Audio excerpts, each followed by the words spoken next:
बहुत बहुत स्वागत है बच्चों आप सभी का हिंदी मीडियम के इस नंबर 1 चैनल शुभम क्लास में। दोस्तों आज का ये जो सेशन है आपके संजीवनी की पहली क्लास है और ये एक बात भाई आप सभी लोग एकदम नोट कर लीजिए कि संजीवनी क्लास की जितनी भी क्लास आप सभी को मैं प्रोवाइड करने वाला हूं, ये सारी क्लास अगर आप अच्छी तरीके से देख लेते हैं, इसे तैयार कर लेते हैं तो आपका एग्जाम में 90 प्लस एकदम समझ लीजिए फिक्स है, रखा है, कहीं नहीं गया है। तो जितने भी बच्चे बेटा इस सेशन को देख रहे हैं सभी लोग इस सेशन को शुरू से लेकर लास्ट तक पूरा देखिएगा और जिन बच्चों की तैयारी बेटा अभी तक कुछ भी नहीं हुई है उन्हें बस सिर्फ और सिर्फ परेशान नहीं होना है और काम एक करना है। क्या करना है कि संजीवनी बैच की जितनी भी क्लास चल रही है ये सारी क्लास आप अच्छे से तैयार कर लीजिए और एक भी क्लास आपको बेटा मिस नहीं करनी है। ठीक है, एक भी क्लास आपको मिस नहीं करनी है। अगर एक भी क्लास आप मिस करेंगे तो समझ लीजिए हर एक क्लास से आपके एग्जाम में 5 से 10 नंबर के क्वेश्चन तैयार हो रहे हैं, एकदम पक्के हो रहे हैं। ठीक है, तो 5 से 10 नंबर यानी 5 से 10% आपका कम हुआ। तो सभी लोग इस सेशन को शुरू से लेकर लास्ट तक पूरा देखिएगा। तो जल्दी से बेटा सभी लोग एक बार वीडियो को लाइक और सेशन को शेयर कर दो और साथ ही साथ एक बार जल्दी से सभी लोग कमेंट करके बता दो कि भाई यहां तक स्क्रीन वगैरह सब कुछ क्लियर है। तो बेटा जल्दी से सभी बच्चे एक बार लाइक और शेयर कर देंगे। हर एक बच्चा अपने एक एक दोस्त को यह सेशन शेयर करेगा क्योंकि यह सेशन आप सभी की तैयारी के लिए सबसे इंपॉर्टेंट, बहुत ही इंपॉर्टेंट है, यानी कि समझ लीजिए एकदम अमृत है। ठीक है, और जैसा कि यहां सेशन को शुरू करने से पहले एक और इंपॉर्टेंट अपडेट हम आपको बता दें। देखिए शुभम क्लासेस से पढ़कर ये शुभम क्लासेस का छात्र शुभम वर्मा पूरे बोर्ड में, पूरे स्टेट में यानी 55 लाख स्टूडेंट, आप सोच लीजिए पिछली बार 55 लाख छात्रों ने बोर्ड परीक्षा दिया था और उस 55 लाख छात्रों में बेटा ये रैंक 1 लेकर आया है। और इसी के साथ साथ अंतिम के 2 से 3 महीने में पढ़कर ये बच्चा जो है पूरे बोर्ड में रैंक 6 लेकर आया है। और आप भी वो काम कर सकते हैं, आप भी इन्हीं बच्चों की तरीके से वो काम कर सकते हैं। तो बिल्कुल भी देर नहीं हुई बेटा, आज से और अभी से अगर आप मेहनत करते हैं तो आपके एग्जाम में 90 प्लस आराम से आ जाएंगे। और एग्जाम में 90 प्लस 95 स्कोर करने वाले बच्चों की संख्या भाई हजारों में। और सबसे इंपॉर्टेंट बात यह है कि इस बार वो बारी आपकी है। ठीक है, इस बार आप सभी को इन्हीं बच्चों की तरीके से जबरदस्त अंक स्कोर करने हैं और यह है वो संजीवनी बैच जो अंतिम के 2 से, ठीक है, अंतिम के 2 महीने में 90 प्लस लाने का वादा करता है। और इसके साथ साथ जिसमें देखिए हर एक सब्जेक्ट का chapter wise important question answer आपको मिलेगा, पिछले 3 साल के पेपर का सॉल्यूशन, 200 इंपॉर्टेंट क्वेश्चन का बुकलेट, पिछले 3 मॉडल पेपर भी आपको प्रोवाइड किया जाएगा। साथ ही साथ आपको शॉर्ट नोट्स भी मिलेगा एग्जाम स्पेशल। ठीक है, एग्जाम स्पेशल में क्या है, स्पेशल टिप्स ऑल सब्जेक्ट, हर एक सब्जेक्ट के लिए आपको अलग अलग स्पेशल टिप्स मिलेगी कि कॉपी कैसे लिखनी है, एग्जाम में कोई प्रश्न नहीं आता है तो उसके लिए क्या करना है, ये सारी चीजें।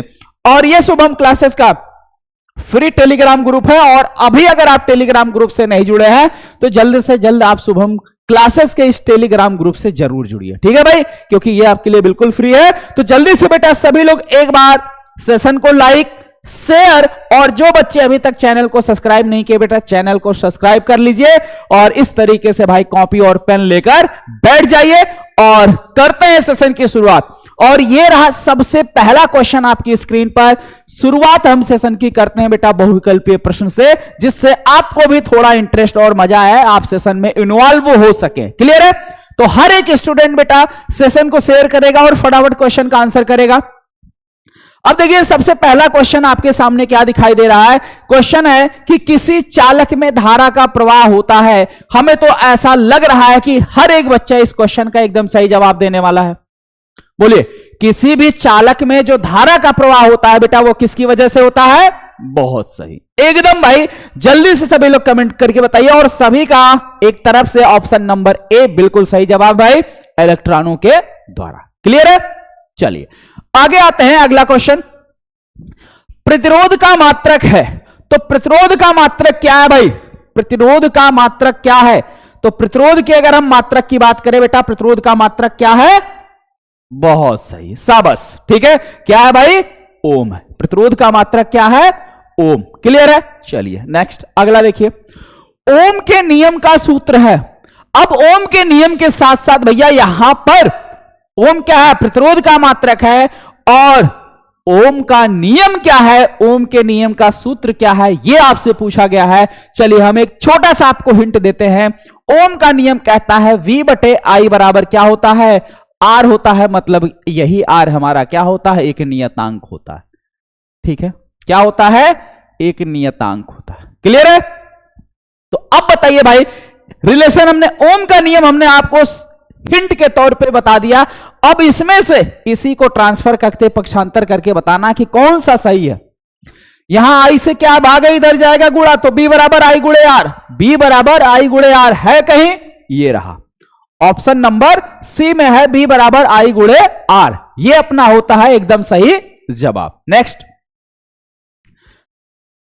चंद्रमा से देखने पर, चंद्रमा से देखने पर पृथ्वी का रंग कैसा दिखाई देता? भाई सभी बच्चे एक बार कमेंट करके बताओ भाई, जल्दी से सभी लोग का आंसर आ जाना चाहिए कि चंद्रमा से देखने पर आकाश का रंग कैसा दिखाई देता। और जो बच्चे भाई अभी तक लाइक नहीं किए, जल्दी से लाइक करिए।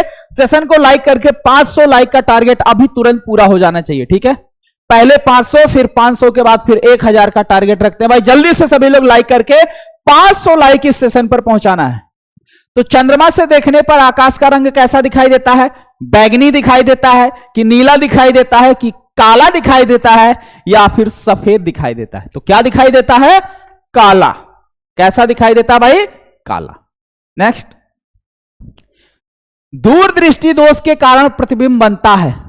दूरदृष्टि दोष, चलिए दृष्टि दोष कैसे डिफाइन हुआ इसको थोड़ा सा मैं बता देता हूं। जैसे मान लो अगर ये आपका रेटिना है, ठीक है, रेटिना से पहले, अगर रेटिना से पहले प्रतिबिंब बनता है तब ये आंख में जो दोष होगा वो निकट दृष्टि दोष होगा।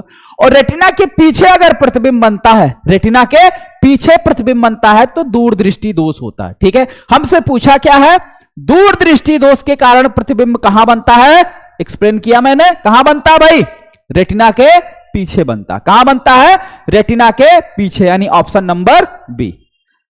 एकदम सही भाई, एकदम सही जवाब। जितने भी बच्चों ने ऑप्शन नंबर बी दिया उनका एकदम करेक्ट है। बाकी लोग भाई अपना अपना करेक्ट कीजिए। चलिए आगे बढ़िए। नेक्स्ट,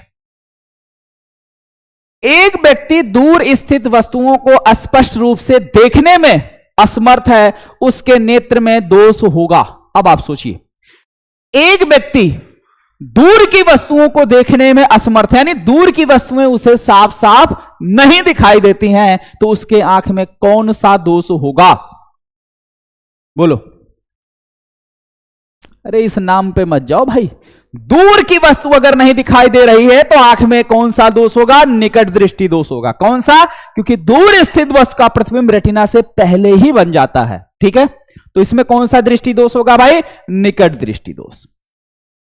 नेक्स्ट, सूर्य स्वताब कब प्रतीत होता है? यानी सूर्य जो है स्वताब प्रतीत होता है। स्वताब मतलब एकदम सफेद चमकता हुआ सबसे ज्यादा कब सूर्य दिखाई देता है या कब प्रतीत होता है? सूर्योदय से काफी पूर्व, यानी सूर्योदय से काफी पहले, या सूर्योदय एवं सूर्यास्त के समय, ठीक है, दोपहर के समय, सूर्यास्त के काफी बाद। तो कब दिखाई देता? तो इसकी अगर हम बात करें सूर्योदय से काफी पूर्व, सूर्योदय के काफी बाद, ठीक है, तो ज्यादातर भैया लाल ही दिखता है आकाश में, रक्त, ठीक है, चाप की तरीके से। और सूर्योदय और सूर्यास्त के समय तो सूर्य लाल दिखाई देता है। तो बचा कौन? दोपहर का समय। तो दोपहर का समय ऐसा है कि जिस समय सबसे ज्यादा सूर्य सबसे ज्यादा चमकता है और सबसे ज्यादा सफेद दिखाई देता है। ठीक है, आगे बात समझ में? चलें बेटा आगे बढ़े। नेक्स्ट, इनमें से किस दर्पण का दृष्टि क्षेत्र अधिकतम होता है? इनमें से किस दर्पण का दृष्टि क्षेत्र अधिकतम होता है? आपके सामने 4 ऑप्शन दिए गए हैं, उत्तल दर्पण, अवतल दर्पण, समतल, या फिर इनमें से कोई नहीं। बोलिए। तो सबसे ज्यादा दृष्टि क्षेत्र किसका होता है बच्चों? जल्दी से भाई एकदम लाइक शेयर और कमेंट करके बताइए भाई कितना है। बहुत सही, उत्तल दर्पण। ठीक है, क्योंकि देखिए अगर हम अवतल दर्पण की बात करें तो यह है अपना अवतल दर्पण। अवतल दर्पण का दृष्टि क्षेत्र यहां से लेके यहां तक, ठीक। और यहीं अगर हम उत्तल दर्पण की बात करें तो उत्तल दर्पण का दृष्टि क्षेत्र देखिए ये और ये, ये पूरा इसका दृष्टि क्षेत्र है। समतल दर्पण की बात करें तो ये पूरा इसका दृष्टि क्षेत्र, दृष्टि क्षेत्र का मतलब ये है कि कहां कहां से प्रतिबिंब इस पर मतलब कहां कहां से प्रकाश किरण इस पर आपतित हो सकती है। तो इस पर मैक्सिमम प्रकाश किरण क्या इतना ही आपतित हो सकती, इससे ज्यादा नहीं। फिर भी देखिए सबसे ज्यादा किसका हुआ, किसका हुआ, उत्तल दर्पण का। तो इस क्वेश्चन का क्या आंसर हो जाएगा भाई, सबसे ज्यादा दृष्टि क्षेत्र किसका होता है, बहुत सही, उत्तल दर्पण। क्लियर है। चलिए नेक्स्ट आगे बढ़े। निर्वात में प्रकाश की चाल 3 × 10⁸ मीटर पर सेकेंड है, तो कांच जिसका अपवर्तनांक 1.5 है उसमें प्रकाश की चाल होगी। अब अगर आपको याद हो तो अपवर्तनांक पढ़ाते समय मैंने आपको एक बहुत ही प्यारा सिंपल सा फार्मूला बताया था कि किसी माध्यम में प्रकाश की चाल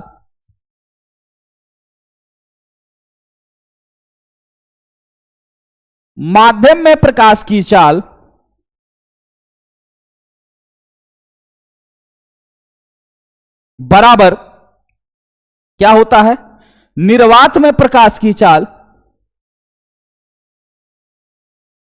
निर्वात में प्रकाश की चाल बटे माध्यम का अपवर्तनांक, बटे माध्यम का अपवर्तनांक। अब निर्वात में प्रकाश की चाल कितना दिया है, 3 × 10⁸, तो ये दिया 3 × 10⁸ बटे माध्यम का अपवर्तनांक कितना दिया भाई, 1.5। अब 1.5 से 3 में भाग करोगे तो कितना आएगा, 2 आएगा, इससे पूरा कट जाएगा। ठीक है। अरे भाई नहीं समझ में आ रहा, देखिए क्या है, 3 में 1.5 से भाग करना है। अब दशमलव हटाने के लिए ऊपर नीचे 10 से गुणा कर दो, तो ऊपर हो गया 30 और नीचे हो गया 15। एक अंक पे दशमलव है ना, तो एक अंक पे दशमलव है, 15 का भाई 10 में गुणा करोगे 150 हो जाएगा। और भैया ये 150 हो गया। अब एक अंक पे दशमलव लगा लिया, 15.0 मतलब हो गया 15। अब देखिए 15 के 15, 15 दूनी 30, तो कुल मिला के कितना आ गया, 2। कितना आया, 2। तो 2 × 10⁸ मीटर पर सेकेंड। ठीक है। तो इस क्वेश्चन का आंसर क्या हो जाएगा, 2 × 10⁸ मीटर पर सेकेंड, यानी कि ऑप्शन नंबर डी जो है ये एकदम करेक्ट होगा। क्लियर है। चलिए आगे बढ़िए नेक्स्ट। निम्न में से किस माध्यम में प्रकाश की चाल न्यूनतम होती है, निम्न में से किस माध्यम में प्रकाश की चाल न्यूनतम होती है। अब इसमें आपको बताना है कि प्रकाश की चाल न्यूनतम जो है कौन से माध्यम में होती है। तो भाई एक हिंट आपको दे रहे हैं, जल्दी से सही आंसर आ जाना चाहिए। जिस माध्यम का अपवर्तनांक जितना ज्यादा होगा उसमें प्रकाश की चाल उतनी कम होगी। तो अब इसमें आपको पता लगाना है कि सबसे ज्यादा अपवर्तनांक किसका है इन चारों में से। इन चारों में से हीरा, कांच, जल और केरोसिन में से सबसे ज्यादा अपवर्तनांक किसका है, जिसका सबसे ज्यादा अपवर्तनांक होगा उसी में प्रकाश की चाल कम होगी। तो सबसे ज्यादा अपवर्तनांक किसका है भाई, हीरे का है। किसका है, हीरे का। तो प्रकाश की चाल न्यूनतम कहां होगी, हीरे में होगी। क्लियर है। नेक्स्ट, एक उत्तल लेंस की क्षमता 5 डायोप्टर है। डी का मतलब होता है डायोप्टर, ठीक है, क्योंकि क्षमता को हम लोग डायोप्टर से लिखते हैं। एक उत्तल लेंस की क्षमता 5D है, यानी कि 5 डायोप्टर है। इसकी फोकस दूरी है, तो फोकस दूरी का सूत्र क्या होता है भाई, F बराबर 1/d। और ये जो फोकस दूरी आएगा ये मीटर में आएगा। लेकिन अपने को जो आंसर दिया है, या एक और फार्मूला होता है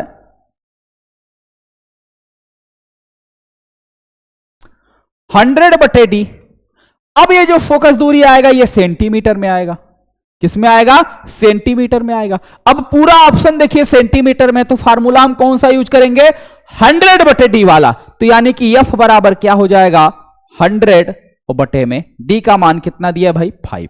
तो 5 दूनी 10 और एक 0 बचा है, 0 उतार लेंगे वैसे।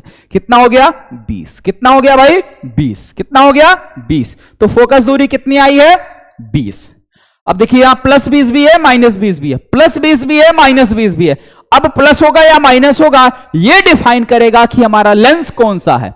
अगर उत्तल होगा तो प्लस होगा, अवतल होगा तो माइनस होगा। क्या है भाई? उत्तल है। कौन सा है? उत्तल है, तो इसलिए क्या होगा? प्लस में होगा। क्लियर है? तो प्लस में होगा या माइनस में होगा, ये कौन डिफाइन करेगा? ये डिफाइन करेगा लेंस। लेंस हमारा कौन सा है? उत्तल है या अवतल है? अगर उत्तल है तो प्लस में होगा, अगर अवतल है तो वो माइनस में होगा। क्लियर है भाई?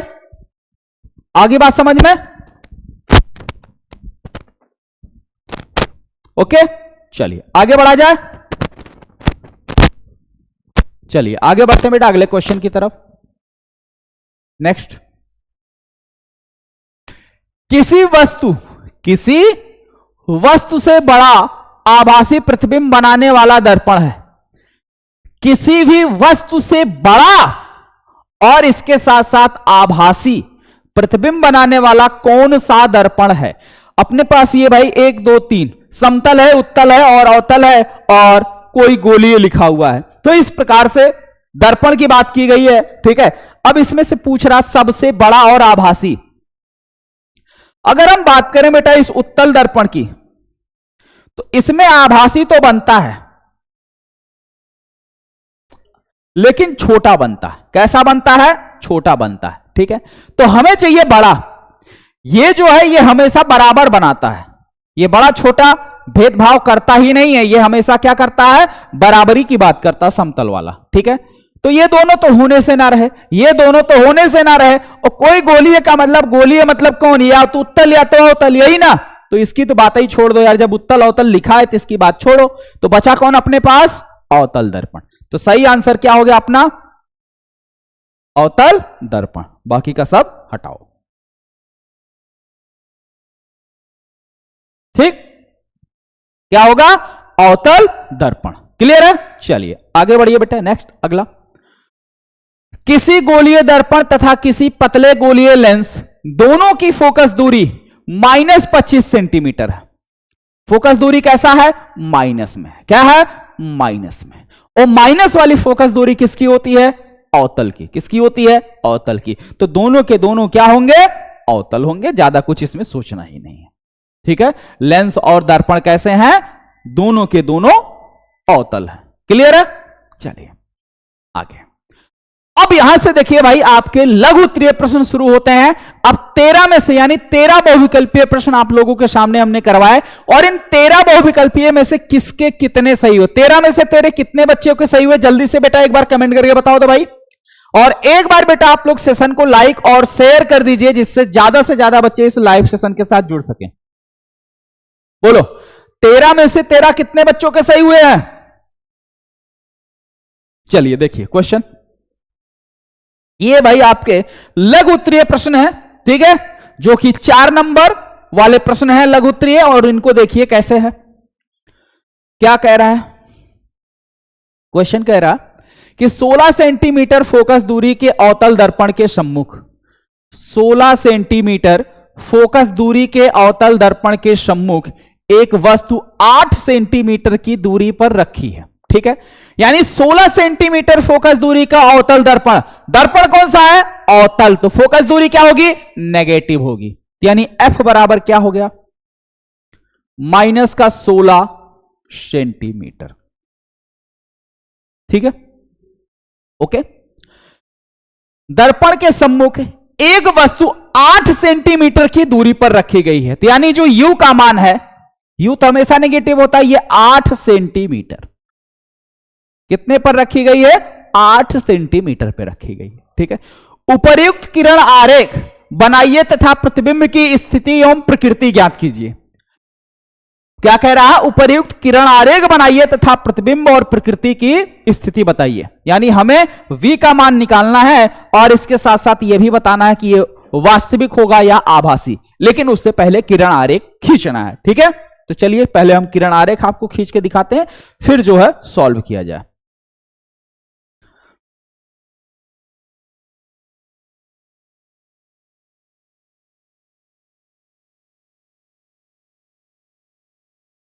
जैसे मान लीजिए ये हमारा कोई उत्तल दर्पण, कौन सा है? ये मान लिया हमने कि कोई उत्तल दर्पण है।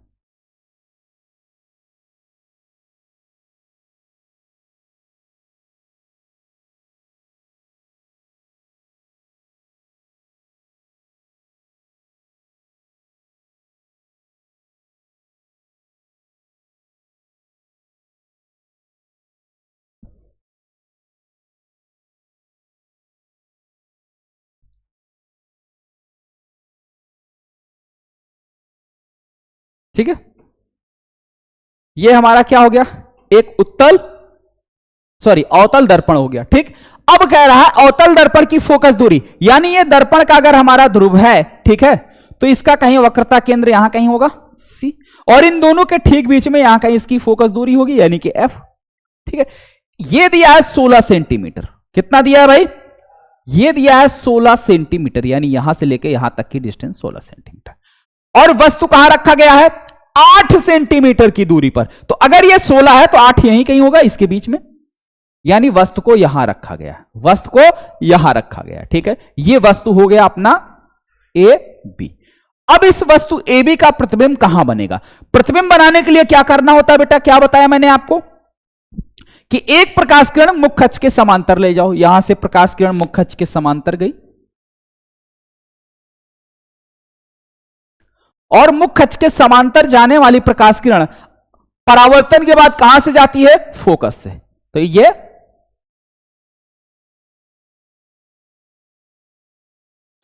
फोकस से होकर चली गई, कहां से चली गई, ये फोकस से होकर चली गई। और दूसरी वाली प्रकाश किरण कहां से जाएगी, यहां से वक्रता केंद्र से, मतलब कहां से जाएगी भाई, वक्रता केंद्र से।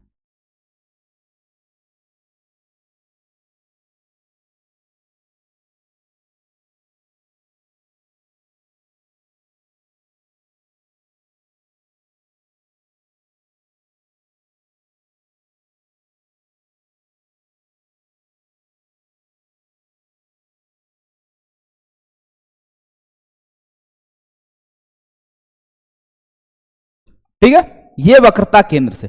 और ये बताया गया कि जो भी प्रकाश किरण वक्रता केंद्र से होकर जाती है, वो जिस रास्ते पर जाती है उसी रास्ते पर वापस लौट आती है, यानी इस रास्ते से गई और इसी रास्ते से वापस लौट आई। अब ये दोनों प्रकाश किरणें देखिए आगे फैलती हुई नजर आ रही हैं, अब इनको पीछे बढ़ाया जाता है। तो जब इनको पीछे बढ़ाया जाता है तो ये एक दूसरे से बेटा जहां पर काटते हैं या जहां पर मिलते हैं वहीं पर वस्तु का प्रतिबिंब बनता है।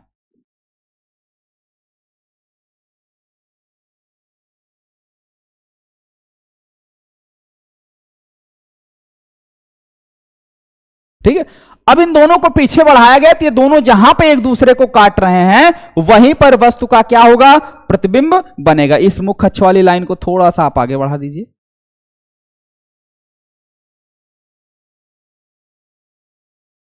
ठीक है, अब देखिए दोनों एक दूसरे को कहां पर काट रहे हैं, यहां पर, तो यहीं पर वस्तु का प्रतिबिंब बना।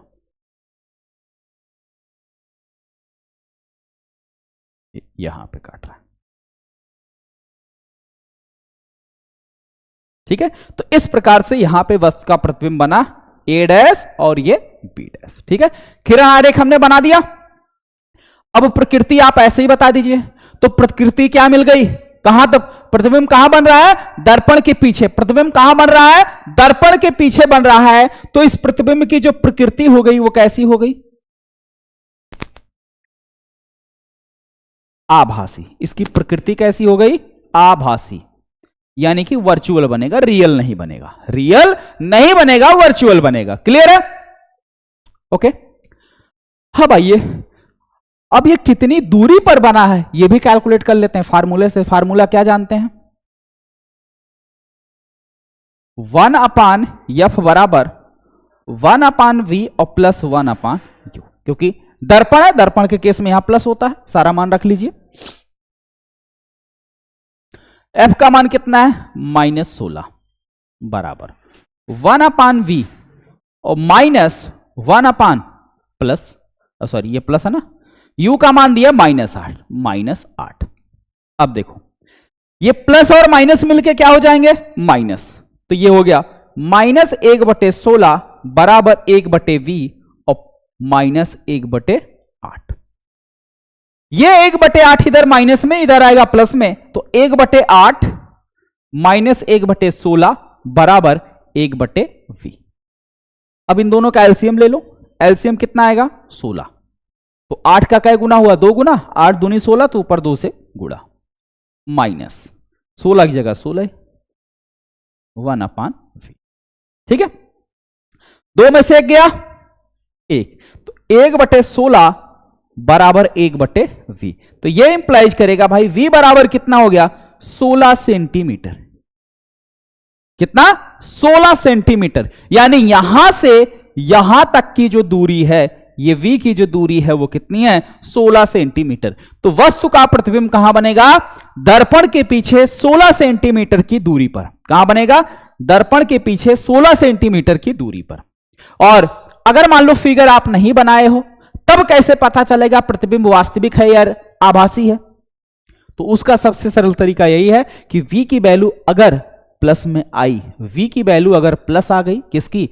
v की वैल्यू अगर प्लस आ गई, तो प्रतिबिंब अपना क्या होगा? क्या होगा? आभासी होगा। ये किस केस में? दर्पण के केस में।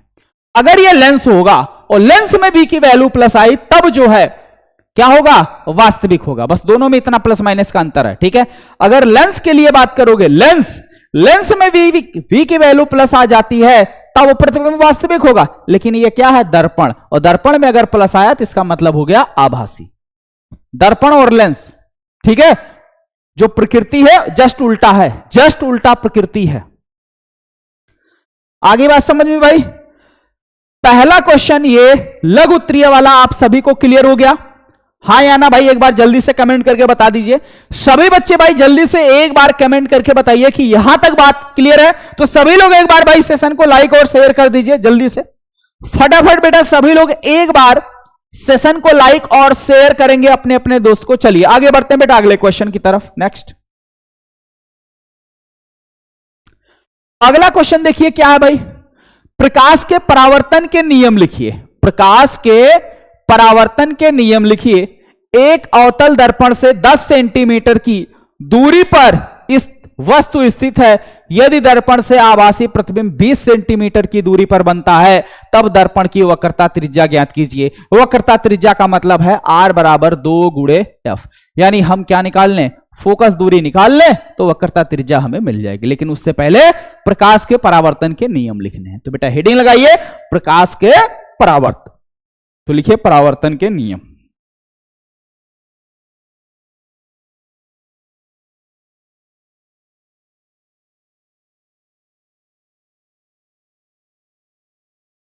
परावर्तन के नियम। तो परावर्तन के कितने नियम है भाई? परावर्तन के 2 नियम है।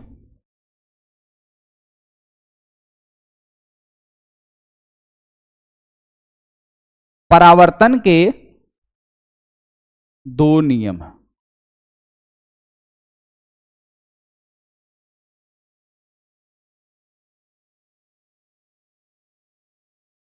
परावर्तन के कितने नियम है? 2 नियम है, जिसमें सबसे पहला है, एकदम छापते चलिए भाई। पहला नियम क्या है? परावर्तन का पहला नियम क्या है? आपतित किरण, परावर्तित किरण तथा अभिलंब तीनों एक ही तल में होते हैं। यह पहला नियम है। तो लिखिए आपतित किरण,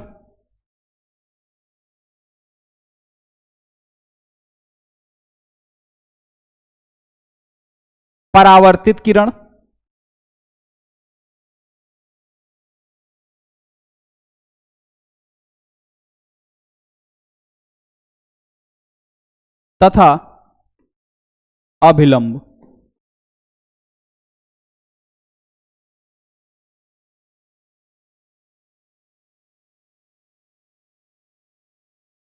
तीनों एक ही तल में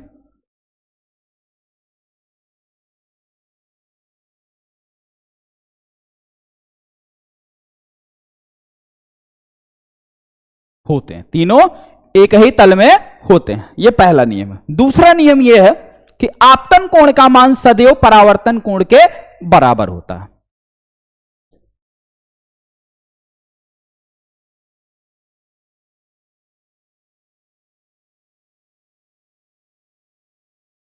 आपतन कोण का मान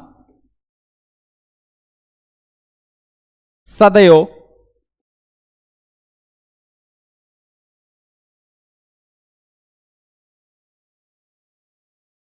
परावर्तन कोण के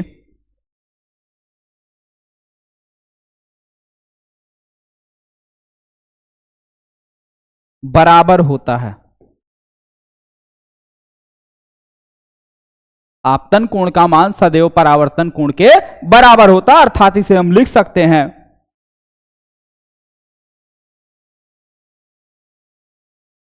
कोण आई बराबर कोण आर, क्योंकि आपतन कोण को आई से लिखते हैं और परावर्तन कोण को आर से लिखते हैं, तो इसलिए आपतन कोण का मान परावर्तन कोण के बराबर होगा, यानी आई बराबर आर होगा। क्लियर है? ओके। अब इसमें जो क्वेश्चन दिया गया है अब उसे करते हैं सॉल्व। क्या दिया है? एक अवतल दर्पण से 10 सेंटीमीटर की दूरी पर वस्तु स्थित है, यानी यू का मान दिया है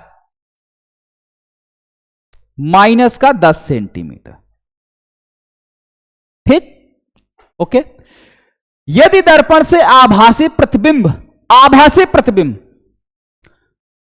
तो v का मान आभासी बन रहा है, तो v का मान क्या होगा? प्लस में होगा, तो v बराबर कितना दिया है? 20 सेंटीमीटर। निकालना क्या अपने को? वक्रता त्रिज्या r का मान निकालना, तो r बराबर यानी कि 2f निकालना है, यही हमें निकालना है। तो चलिए फार्मूला लगाते हैं बेटा f का। 1/f बराबर क्या होता है? 1/v plus 1/u, 1/v plus 1/u। तो 1/f बराबर क्या हो गया? 1/v, v का मान कितना है? 20, माइनस 1/u का मान कितना है? -10। अब प्लस माइनस क्या हो गया? माइनस हो गया। तो 1/f बराबर 1/20 और माइनस 1/10। अब इनका एलसीएम ले लो। एलसीएम कितना आया? 20। यहां 20 की जगह 20 है तो ऊपर 1 ही रहेगा। यहां 10 था, 10 की जगह 20 हो गया, तो 10 का क्या गुना है? 2 गुना। 10 दूनी 20, तो ऊपर भी 2 से गुणा, 1/f। तो क्या मिल गया हमें? 1/f बराबर 1 में से 2 जाएगा नहीं, तो इसलिए 2 में से 1 गया 1, और चिन्ह बड़े का, बड़े के सामने चिन्ह है माइनस का, तो 1/20। तो ये इंप्लाइज करेगा f बराबर -20 सेंटीमीटर। ठीक है, हमें चाहिए क्या? r का मान। तो r बराबर 2 गुणे f, यानी कि 2 गुणे 20 कितना आ गया? 40 सेंटीमीटर। ठीक है, हमें यहां त्रिज्या से मतलब था, तो माइनस चिन्ह हमने छोड़ दिया, नहीं अगर रखना चाहते हो तो रख लो, कोई दिक्कत नहीं है। -40। ठीक है, माइनस जो लगा हुआ है, माइनस चिन्ह सिर्फ आपको यह बता रहा कि यह दर्पण कौन सा है बस, और बाकी फोकस दूरी जो है वो 40 सेंटीमीटर, वो मैग्नीट्यूड है वो प्लस ही रहेगी। बस प्लस माइनस से सिर्फ यह पता चलेगा कि दर्पण कौन सा है। ठीक है, आगे बात समझ में? क्वेश्चन में पहले लिखा हुआ अवतल दर्पण, तो चाहे माइनस आप लास्ट में लगाइए या ना लगाइए, कोई दिक्कत नहीं है। क्लियर है? तो इसलिए डायरेक्ट सीधे सीधे क्या लिखिए? 40 सेंटीमीटर, उससे कोई भी दिक्कत नहीं है। वो -40 लिखेंगे तब भी कोई दिक्कत नहीं है। क्लियर है? आगे बात समझ में? तो अच्छा, अब एक बात बताइए, दर्पण वाले बेटा जितने भी क्वेश्चन हैं, दर्पण वाले जो क्वेश्चन है या दर्पण से रिलेटेड जो क्वेश्चन है, अब वो क्वेश्चन आपसे लग जाएंगे। यही फार्मूला बेटा, इसी फार्मूले पे उठा पटक सब कुछ लगा लेना है। इसी फार्मूले पे क्या करना है? उठा पटक लगा लेना है। कभी कभी क्वेश्चन थोड़ा सा टिपिकल करने के लिए क्या करता है, इसमें आवर्धन वाला कॉन्सेप्ट घुसेड़ देता है। ठीक है, तो आवर्धन वाला कॉन्सेप्ट अगर घुसेड़ता है तो आवर्धन m बराबर क्या होता है? -v/u होता है, या I/o होता है। बहुत जगह इसी को h' भी लिखा जाता है। ठीक है, तो ये रिलेशन होता है। इन रिलेशन में से किसी भी एक का मान निकाल लेने का और यहां उठा के रख देने का। ठीक है, आगे बात समझ में? ये इसी रिलेशन से ये वैल्यू निकल आएगी, u और b। कभी कभी u और b डायरेक्ट नहीं देता है, तो अगर आवर्धन दे देता है, तो आवर्धन अगर दिया तो इस फार्मूले का यूज करना, यहां से v का मान u के पदों में निकाल लेना, अब उठा के v की जगह v की वैल्यू रख देना, तो जो अपना आंसर आएगा u का आंसर निकल आएगा। ठीक है, इस तरीके से। ओके, कभी कभी बस सिंपल सा फोकस दूरी दे दिया, ना वस्तु की दूरी दिया, ना प्रतिबिंब की दूरी दिया, सीधे सीधे आवर्धन दे दिया। तो अगर सीधे सीधे आवर्धन दे दिया तो आवर्धन वाले फार्मूले से u और b में रिलेशन दिया है तो किसी का भी एक मान निकाल लेना, u या b का, चाहे u के पदों में, u का या v के पदों में, किसी का भी निकाल लेना, जिसका पूछेगा उसी का निकाल लेना, हो जाएगा। चलिए तो जल्दी से बताओ भाई, अब इस तरीके से जितने भी क्वेश्चन आपसे एग्जाम में पूछे जाएंगे, इस फार्मूले पे रिलेटेड जितने भी प्रश्न आपके एग्जाम में आएंगे, वो सारे क्वेश्चन अब आपसे सॉल्व हो जाएंगे, हाँ या ना। जल्दी से भाई सभी लोग कमेंट करके बताएंगे। क्लियर है? चलिए आगे बढ़ते हैं। नेक्स्ट अगला क्वेश्चन देखिए। चलिए, जिसकी हम बात कर रहे थे, आवर्धन वाला भी एक क्वेश्चन यहां आपके सामने दे दिया है, तो चलो आवर्धन वाला भी एक करा देता हूं, लगे हाथ सब। क्वेश्चन देखिए क्या कह रहा, एक 15 सेंटीमीटर फोकस दूरी वाले अवतल दर्पण से कितनी दूरी पर एक वस्तु रखी जाए, कितनी दूरी पर वस्तु रखी जाए, यानी u का मान पूछ रहा है। किसका मान पूछ रहा है? u का, कि उसका 5 गुना, कितना? 5 गुना बड़ा वास्तविक प्रतिबिंब बने। प्रतिबिंब की स्थिति भी ज्ञात कीजिए, यानी v का मान भी निकालना है। ठीक है, चलिए तो सबसे पहले क्या दिया है? अवतल दर्पण है, तो f बराबर -15 सेंटीमीटर। फोकस दूरी कितनी हो गई? 15 दिया है, तो अवतल दर्पण है तो इसलिए माइनस हो गया। आवर्धन m बराबर 5। ठीक है, निकालना क्या है? u का मान और u के साथ साथ v का मान, ये दोनों मान निकालने हैं। ठीक है, चलिए अब आ जाओ। हमने अभी भी आपको सिंपल सा कॉन्सेप्ट बताया बेटा, m बराबर -v अपान u, m बराबर -b अपान u। ठीक है, अब इस फार्मूले से m का मान कितना दिया है? 5 -v अपान u। ठीक है, ओके, तो v बराबर कितना हो जाएगा? -5u। बोलो, ये u यहां भाग है, इधर जाएगा गुणे में, माइनस भी उधर चला जाएगा, तो -5u। अब फार्मूला लगा लो, 1 अपान f बराबर 1 अपान v और प्लस 1 अपान u। ठीक, f का मान 15 बराबर 1/v, b की जगह कितना? -5u और प्लस 1 अपान u की जगह u। क्लियर है? u की जगह u वही रहेगा। अब आ जाओ, -1/15 बराबर एलसीएम ले लो, एलसीएम लो, ये u है, ये 5u, तो कितना हो जाएगा? 5u। एलसीएम हो गया 5u। ठीक, ये माइनस से ऊपर चला जाएगा -1, और ये u की जगह 5u, तो ऊपर भी 5 से गुणा, ऊपर भी 5 से गुणा, तो माइनस, अरे भाई एलसीएम ले, एलसीएम लो। एलसीएम लेने का मतलब यह है कि यहां पे 1 u है, यहां पे 5 u है, तो एलसीएम मतलब हर बराबर होना चाहिए। तो यहां पे 5 u करने के लिए ऊपर 5 से गुणा, नीचे 5 से गुणा, तो ऊपर हो गया देखो 5, नीचे हो गया 5 u। ठीक, ये बात होती है। क्लियर है? चलो यार पूरा कर दे रहे हैं, नहीं फिर यहीं उलझने वाला काम ना करो। देखो ये माइनस मतलब हो गया -1/15, ओके, बराबर ये है, तो ये माइनस ऊपर भी लगे, ऊपर लगाओ नीचे लगाओ कोई दिक्कत नहीं होता, तो ये -1/5u हो गया, प्लस, अब देखिए ये 5u है और ये u है, हम चाह रहे हैं ये भी 5 हो जाए, तो 5 करने के लिए इसमें 5 से ऊपर नीचे गुणा करोगे, 5 से 5 कट जाएगा, फिर वही चीज आएगा। ठीक है, तो ये 5/5u। ओके, देखिए 5 से ऊपर गुणा किया, 1 पंचे 5 और 5 से नीचे, फिर 5 से 5 कट जाएगा, 1/u आ जाएगा, मान में कोई फर्क नहीं पड़ा। यही होता है। ठीक है, हर बराबर करने का मतलब यही है कि ऐसा बराबर करो कि मान वापस से फिर वही रहे, कोई फर्क ना पड़े। ठीक, -1/15 बराबर,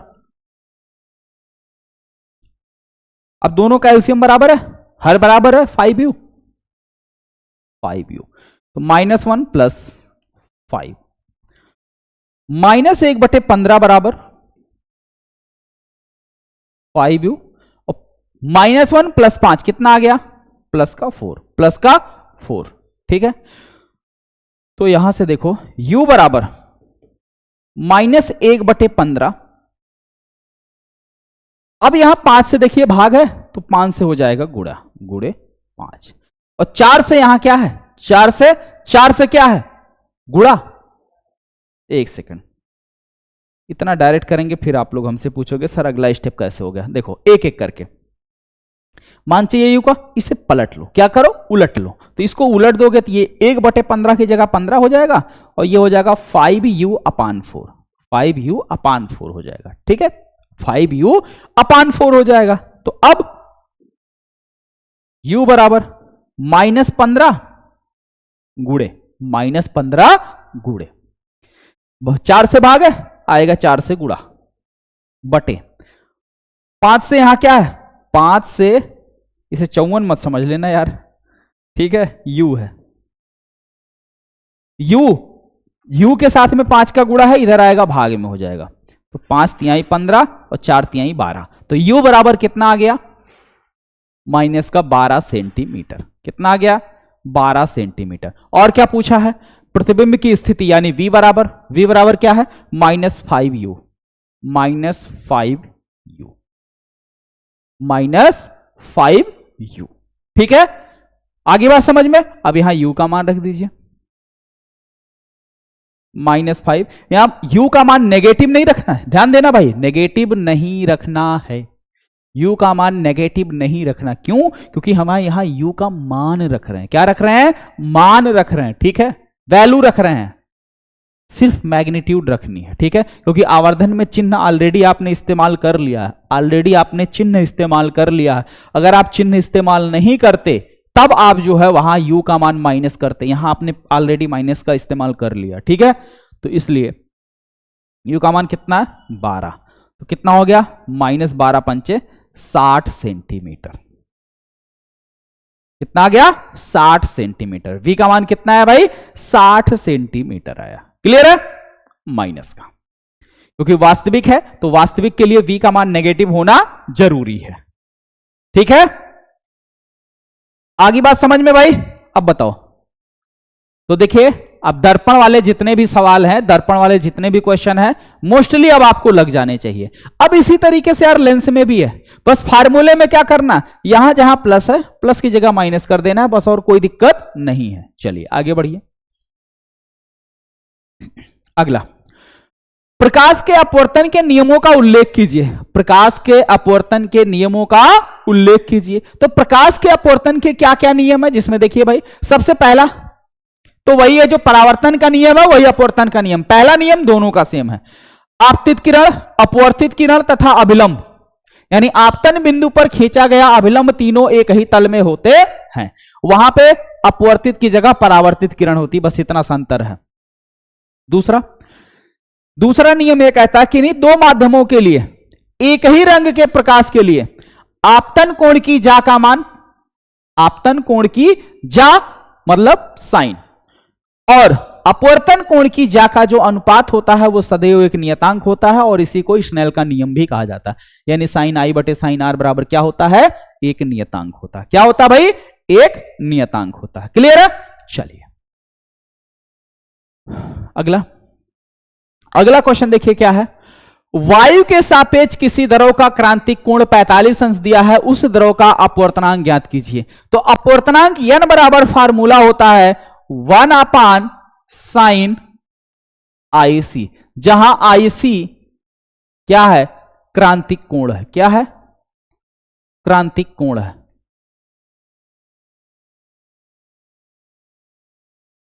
और जो कि दिया है 45, तो 1/sin 45, और sin 45 का मान 1/√2, तो 1/√2। ये √2 चला जाएगा ऊपर तो √2, तो माध्यम का अपवर्तनांक कितना आ गया, √2। कितना आ गया भाई, √2 आ गया। क्लियर है? ओके, आई बात समझ में। तो किसी भी द्रव का जो अपवर्तनांक होता है वो क्रांतिक कोण के जा के व्युत्क्रमानुपाती होता है, यानी अपवर्तनांक n बराबर 1/sin IC, जहां IC क्या है, क्रांतिक कोण है। क्लियर है? चलिए नेक्स्ट। अब देखिए लेंस वाला उसी तरीके से, किसी उत्तल लेंस द्वारा बने प्रतिबिंब हेतु किरण आरेख बनाइए तथा प्रतिबिंब के आकार पर टिप्पणी भी कीजिए। इसमें देखिए सिंपल कुछ नहीं करना, बस किरण आरेख खींचना। क्या करना है?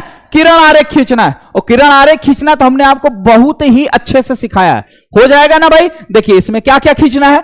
पहला, जब वस्तु अनंत और 2f के बीच में हो, तो जब वस्तु अनंत और 2f के बीच में है तो उसका प्रतिबिंब f और 2f के बीच में बनेगा, दूसरी साइड।